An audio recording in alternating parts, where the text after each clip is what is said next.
Well, let's cross to London now to talk to showbiz reporter Neil Sean. Thanks for joining us.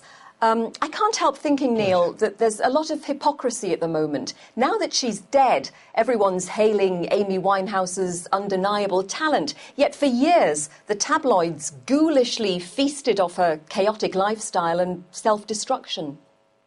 Well, you're spot on. I mean, I think what's really interesting is the swift turnaround. And if you recall, say, 2-3 years ago, a tabloid newspaper had a big picture of Amy looking the worse for wear, with a headline, "Please someone save her." And you're thinking, well, you know, what other message do you need to put out there? But suddenly now she's being compared to legends like, you know, Billie Holiday, Edith Piaf, things like that.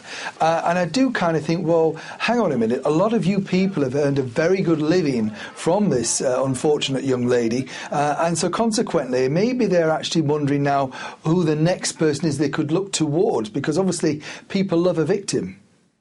Well, there are certainly plenty of those around in tabloid world.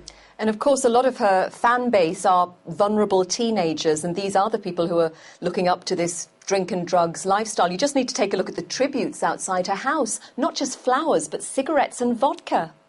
Amy herself kind of encouraged the tabloid pack, so I'm not too surprised that people have now, you know, are outside of her house leaving these rather strange gifts. The gifts, in effect, that actually killed her. Mostly when legends like Marilyn Monroe or going way back to the 20s, Rudolph Valentino, people just cried and actually left sentiments of flowers and candles. Not with this lady. Very strange. Well, drugs, of course, have always been around in pop music, but the difference now, Neil, is that it's much more in your face, if you like, with the tabloids, with YouTube. Is that part of the problem, do you think?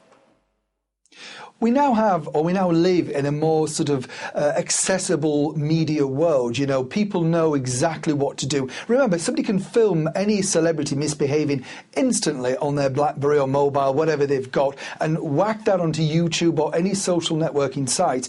And then consequently, you know, their bad behaviour can be glamorised. My real sort of thoughts go out to her parents, because Mitch and Janice did really try their best. They're just normal parents with a daughter who became an international star who couldn't really cope with the level of fame, and I think more interestingly was attracted to the darker side of the underworld and people who exploited her. There's much talk, Neil, about Amy Winehouse joining the so-called 27 Club, these troubled music stars who lived fast and died young, aged 27.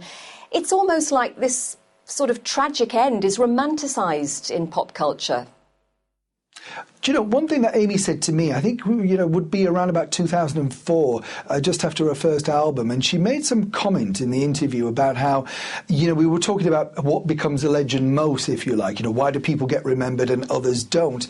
And she actually said, "I don't think I'll make old bones." And I thought that was a rather strange thing for a young girl to say, you know, a very strange sort of quip. But I don't necessarily believe that Amy herself wanted to join this alleged club. I do think it's an unfortunate situation that many of these stars died at such a young age. I don't think that was what she set out to do. I do kind of think that she was down a path that even she couldn't stop.